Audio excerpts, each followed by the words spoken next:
My name is Cumrun Vafa. I'm a theoretical physicist working on string theory, which is an area trying to connect ideas from quantum gravity all the way to particles and how the universe works at the beginning, now, the future, from the smallest to the largest.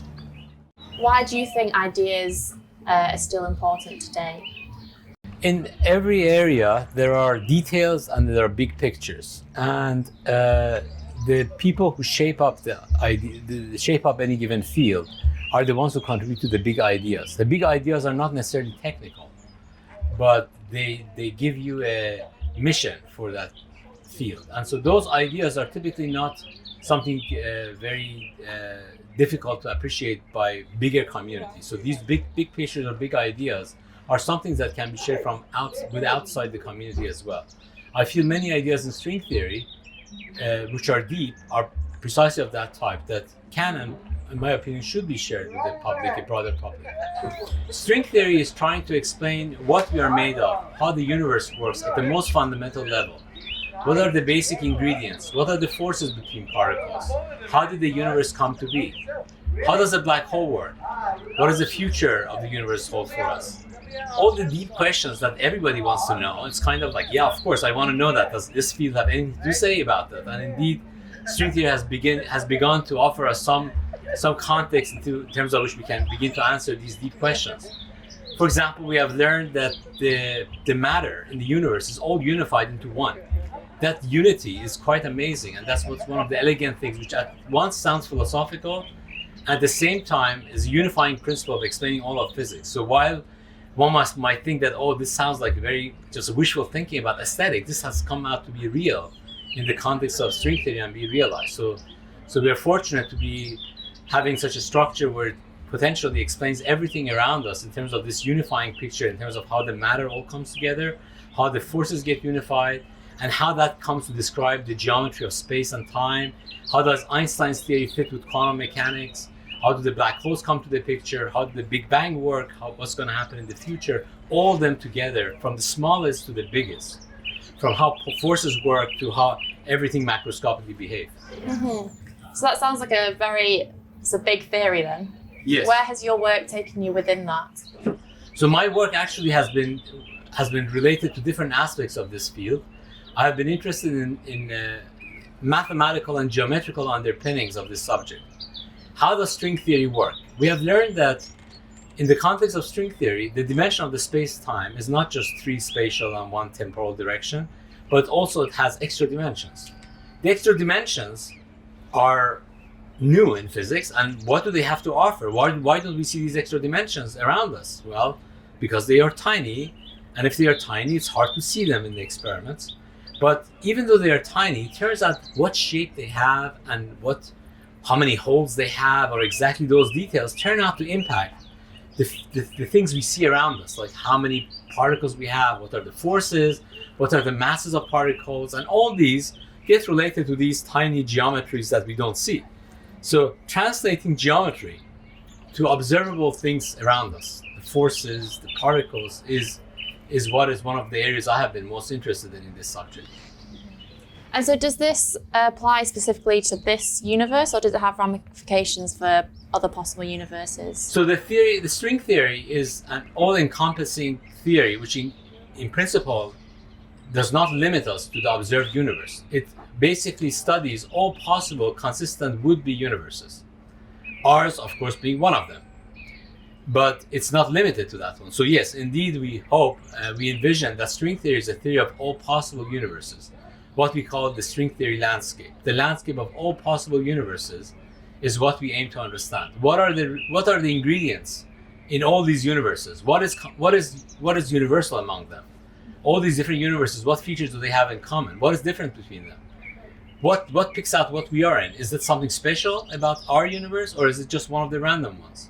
So these are precisely the kind of questions we're interested in answering in string theory. Mm-hmm. And so is this where your Swampland term comes into in relation to the landscape? Yes. About? So one of the areas I have been working on is called the Swampland and string landscape. So the landscape denotes the kind of universes that we can obtain in string theory. by choosing some particular small space that I told you are invisible, depending on which choices you have, you get a set of things that you can observe, which we call landscape. But if you did not know where they come from, you could have imagined the would-be universes that look superficially okay. But if you try to find these little spaces which give you those universes, you find you cannot get them. So some things that you think may have existed don't exist. So those they belong to Swampland. That is, there would be universes that look fine, but they just don't exist.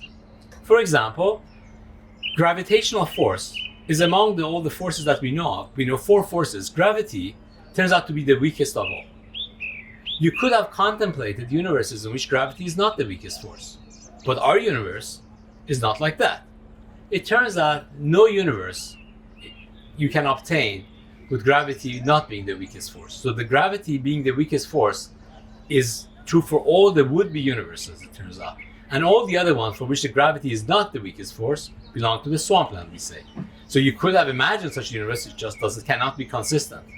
That's an example of it. And there are many such things that we have learned to be the case, and we are basically exploring what distinguishes a good possible theory, a possible universe, with a universe that just cannot exist, even though they look fine. And how do you go about exploring this sort of terrain? Is it abstract, theoretical, or is it evidence that would help your theory? It is, in large portion, it's abstract and theoretical. But there are occasionally, and what I mean by that is that we look at string theory and we look at what are these different universes you get from these different small spaces and study them.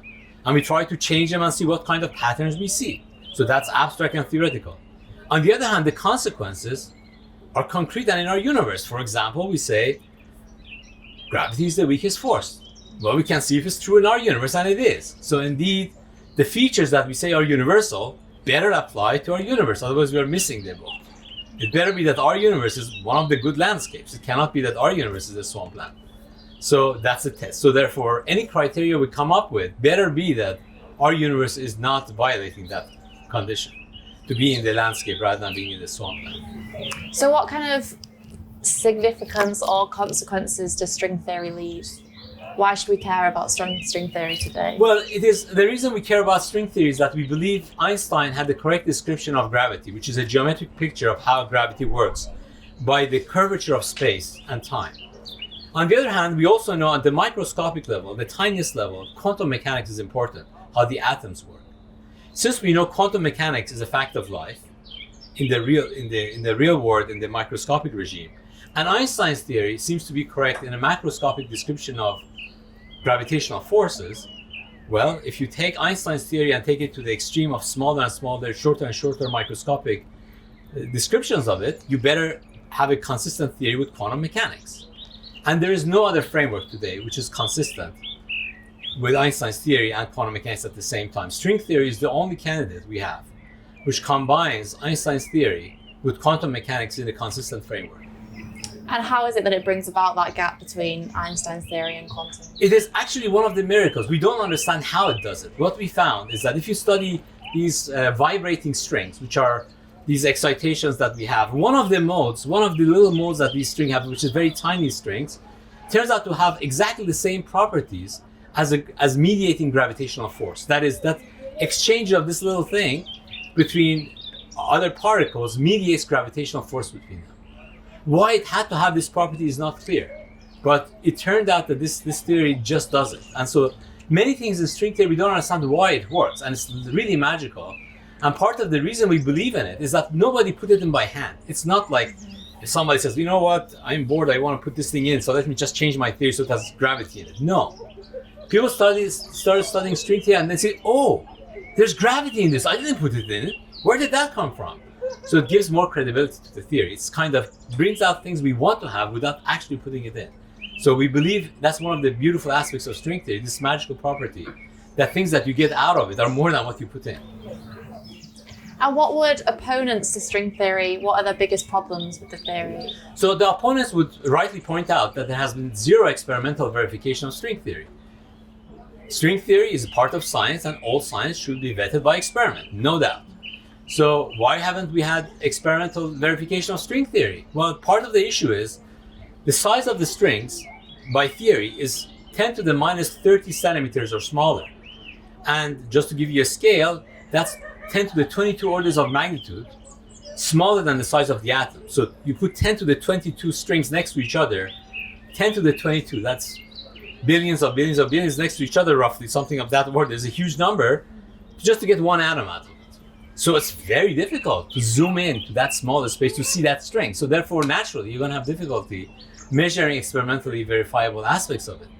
Of course, we're trying to, nevertheless, try to deduce some experimental aspects of string theory, which could be observed and be an irrefutable sign of string theory. It's going to be very difficult, and we have some ideas, and in particular in the context of cosmology, we're coming up with a few ideas. For example, that's one of the areas that I have, for example, and a few of my colleagues have been very interested in recently, trying to understand the nature of the dark energy.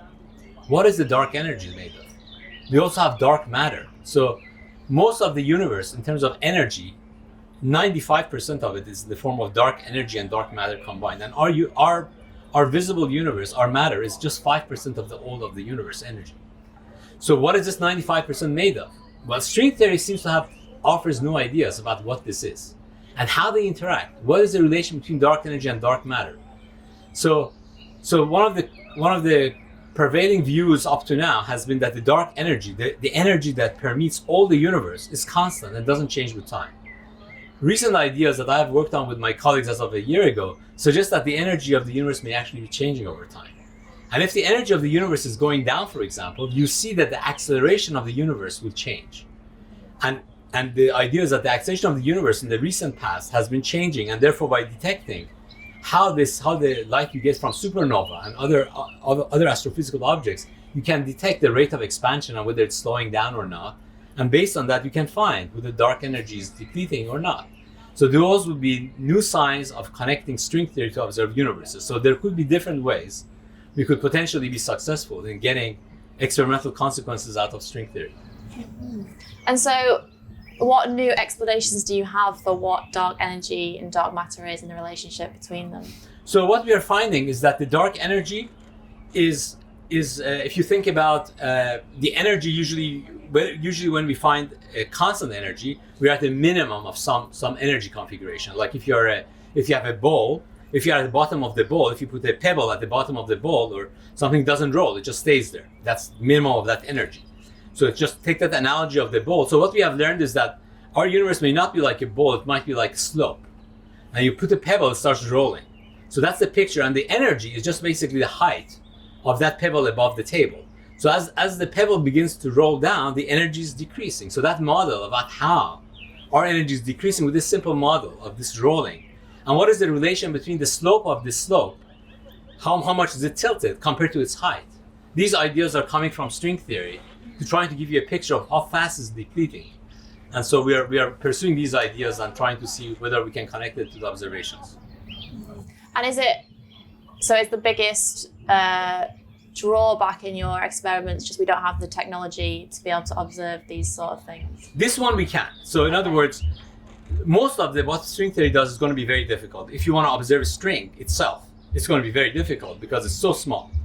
But there are some aspects of string theory that you can observe. For example, gravity is the weakest force.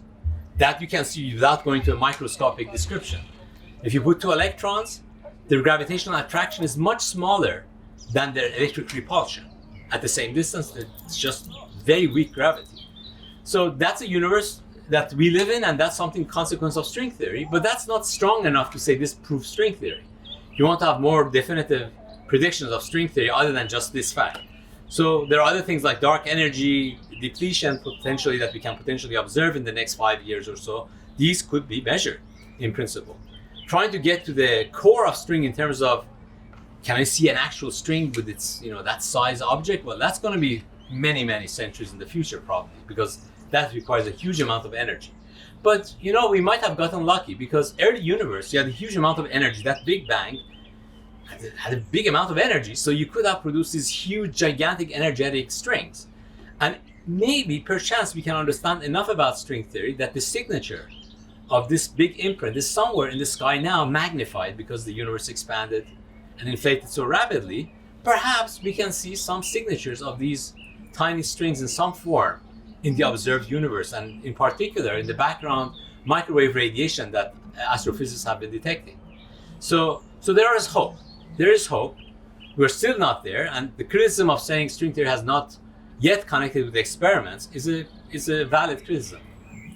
And so in terms of advancements for your own work, what would be a goal that you're aiming for, or something that you'd love to see in the next 10 years, or you're really hoping for that would be a sort of a breakthrough in string? I think understanding this property of dark energy in particular and the relation to dark matter is something that I'm particularly interested in, and understanding the relationship between that and string theory, both theoretically, why it's working the way it does.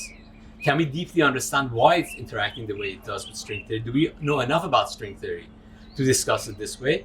As well as whether we can actually observe it in our universe. These would be fantastic if we can actually see some predictions in a general way from string theory in an actual observed universe. And luckily, the experiments that are being done now are exactly in the same scope as 5-10 years from now, where we would know some of these answers. We may get lucky, who knows? And I'm hoping we would get lucky, but we'll see. And do you have a sort of call to action for other string theorists? Is there like a specific area you think you should be placing your focus where other string theorists maybe aren't? I think that string theorists, by and large, are a very, very diverse group of people. They're very talented, they're brilliant people, and very dedicated people. So I'm not in a position to say what everybody should do. I'm one of them. But I would hope that a number of us work harder in trying to connect string theory to real world. This is the most difficult challenge for string theory, and probably I think many of my colleagues have kind of thought that that's perhaps too challenging and try to do something a bit more practical with their research. But I think even though it's tough, I think we should try to push that direction more, and that's my view, and that's what I have been working on most of my time in the past I would say 10 years or so, more than ever, to try to understand in what way can we find evidences of our universe from within string theory. And do you feel like there's any sort of like philosophical underpinning to what you're doing, or there would be any like philosophical ramifications in your work in trying to describe the world in this way? Yes, this is a very good question. Science and scientists used to be much more philosophical a century ago. For reasons that I don't deeply understand, many of my colleagues don't want to be related to philosophical thinking. And to me, that's a surprise. I think that, in a sense, all scientists are perhaps amateur philosophers of the first rate. That is, they might not have, education or training in philosophy, but a lot of what they're doing is what the way they look at things is very philosophical. Like the aesthetics aspects of their subject, how they look at what it should be. This is not science, this is philosophy. So whether they accept it or not, philosophy is a big part of science. It's a big part of scientific methodology, and I don't think there's anything to be shying away from philosophy. I think philosophy is the way to collect that bigger picture in science, and we always have it in science. We do talk about it, but for some reason it is not in vogue. It's not in fashion to say we are talking about philosophical discussions. I mean, a lot of it is, in some sense. Aesthetic is. Unification of particles is. Why should they be unified? Because I like it? No, because there's a philosophy. You think philosophically that's the right thing to have. But why? There's no scientific basis. It may not have been like this, but we like it. Why? Or if you have another example, I'll give you something that has been very useful for me. Suppose you know a structure, let me call it structure A, and you know a structure, let me call it structure B. And suppose there's some relation between structure A and structure B. So A has some resemblances in many aspects to this structure B. You observe this. And then you discover a cousin of A, let me call it A prime. Well, so what? You say, well, there's a cousin. This immediately raises the question, what is the cousin of B, let me call it B prime? There must be some, you look for it. Why? It's a philosophical point. There's nothing scientific there. It's just the parallelism in some form. So that kind of thinking, which we do a lot in science without saying it, it's philosophical. I would say that a lot of our methodology, without actually formulating that way, is philosophical. And I like it. I don't shy away from philosophy. Is there a particular scientist or philosopher who has really influenced you, either when you were younger or inspires you now? I think I get influenced by all great scientists. I mean, You start all the way from Greek philosophers to Islamic scientists, the old Persian scientists, all the way to Galileo, Newton, you name it. You go on Einstein, Feynman, and more modern people. I think science, the beauty of science is that every mind thinking about it adds something, as long as they think deeply about it. And we have many examples in the past and even present. I mean, my own advisor is one of these amazing giants in physics. So I always get inspiration from all these ideas, but the inspiration is actually part of the thing that the whole community develops further and further. You get and develop. It's not to say that anyone is not wrong.